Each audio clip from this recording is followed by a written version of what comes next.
Effectivement, la réponse mondiale au VIH qui dure depuis une quarantaine d'années, depuis le début de cette épidémie, se trouve aujourd'hui à un tournant.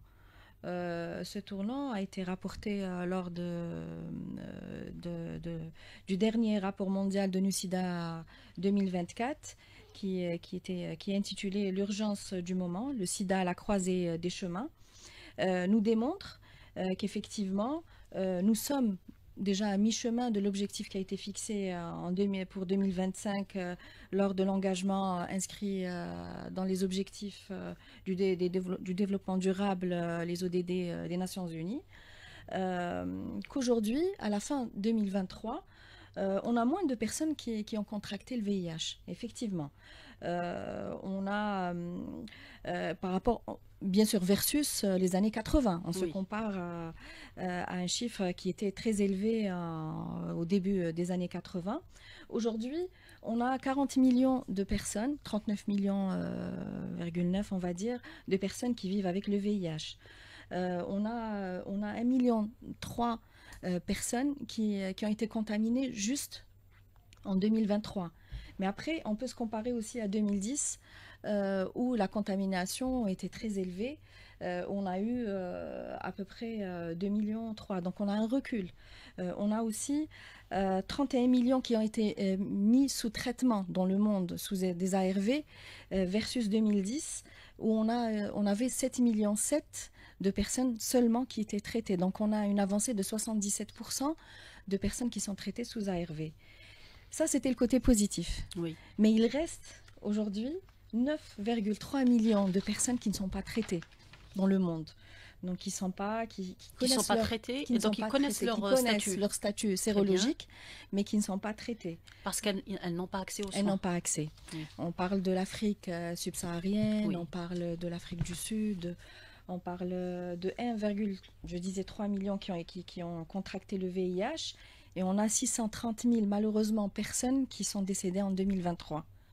Et ce qui est le plus peut-être alarmant, c'est qu'on a aujourd'hui pratiquement 3600 nouvelles contaminations dans 320 enfants par jour. On peut parler d'une contamination par minute. Et c'est en Afrique que ça se passe. Et c'est la plupart en Afrique. On va dire 60 jusqu'à 80% de ces contaminations sont en Afrique. Très bien.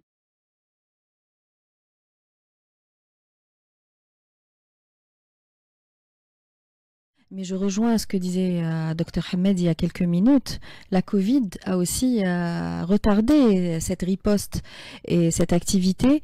Donc aujourd'hui, on a eu 3 années de vide sur le terrain, les associations, même au niveau des écoles où les élèves étaient à un certain moment en décrochage, ils n'étaient pas à l'école, à l'établissement à un certain moment. Donc il y avait une concentration sur les programmes essentiel. Donc aujourd'hui, il faut qu'on revienne.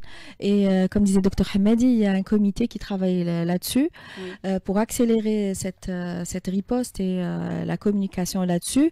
Et je rejoins aussi ce que disait Nawel tout à l'heure au téléphone, qu'effectivement, le problème est très ancré dans notre société. Et les tabous jouent un rôle de blocage pour le retard des objectifs qu'on s'est fixés. Aujourd'hui, une personne qui connaît son statut sérologique ne le dit même pas à sa famille, ne le communique pas. Parfois, on a un mari qui connaît son statut, il ne le communique pas à sa femme. Oui, je vais juste vous demander de pousser un peu le micro pour qu'on puisse mieux vous écouter. D'accord. Oui. Donc, le statut sérologique, quand la personne, elle connaît son statut sérologique, parfois, elle ne le dit pas, elle ne le révèle pas à sa famille par peur du stigma. Et par conséquence, elle contamine le conjoint, les enfants. Donc, s'il y a grossesse aussi, donc le bébé. Donc il faut notre responsabilité à tous, c'est de travailler, et c'est votre responsabilité aussi, médias, de vulgariser la prévention, de parler de pas uniquement le 1er décembre, mais il faut en parler tout le temps pour que ça devienne un réflexe des jeunes, un réflexe de tout le monde, de faire le dépistage, d'aller vers les centres qui sont spécialisés et qui sont présents, et les lois les protègent, les lois sont là.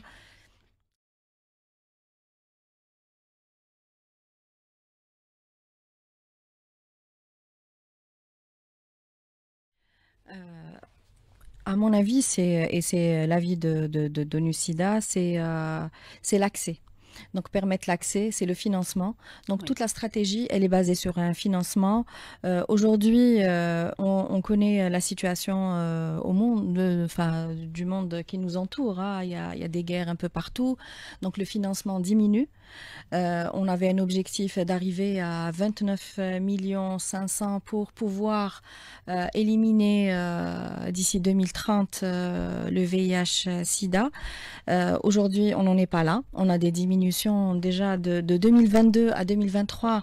ONU-SIDA a eu moins 5% de budget pour justement travailler sur cette stratégie et aller au-delà. Et c'est moins 10% versus 2019.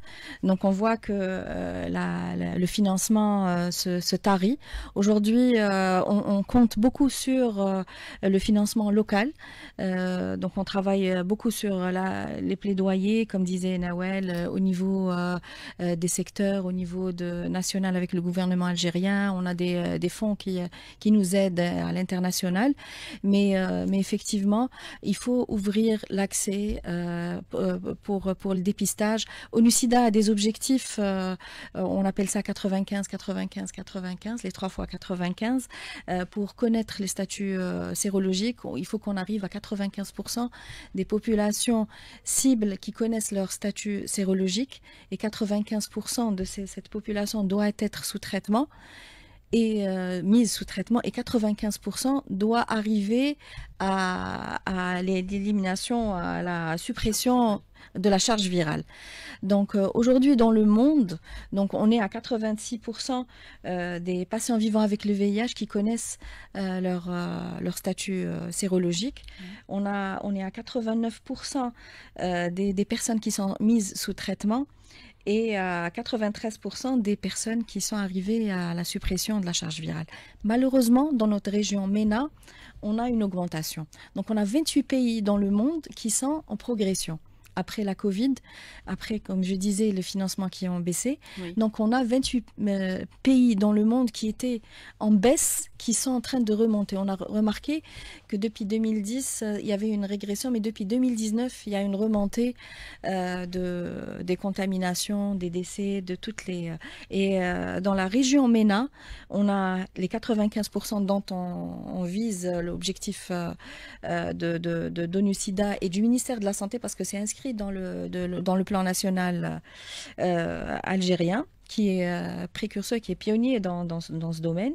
On est à 67% qui connaissent le statut sérologique, à 74% qui sont sous traitement, et 89% qui ont réduit leur charge virale. Donc on voit qu'on est vraiment loin des 95% et aussi loin du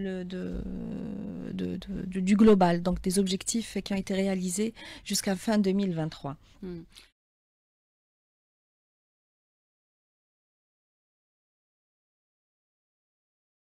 Moi, je dirais que la science continue à avancer. La lutte contre le sida continue aussi. Nous avons des médicaments à longue durée d'action qui sont en développement. C'est des médicaments injectables qui peuvent être injectés 1 à 2 fois par an, qui ne sont pas encore disponibles, mais qui le seront très rapidement. Seulement, il faut avoir cette